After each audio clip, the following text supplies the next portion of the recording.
Want to fix thread feed not refreshing? Then you're on the right video. Today I'll be showing you the step-by-step process on how you can easily fix this issue.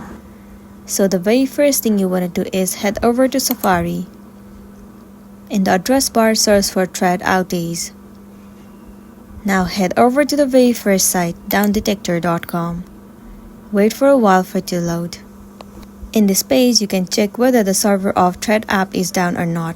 Sometimes the server might be down, and in that case, all you gotta do is wait for the server to get fixed. After that, move into Thread app. Once you're inside the application, close the application and reopen it. It will help you to refresh the application. Once done, now the next thing you want to do is swipe down the screen from the very top of the screen. It will also help you to refresh the page. So that's the end of the video. If this video really helped you, give it a like and check out our next tutorial. Thank you.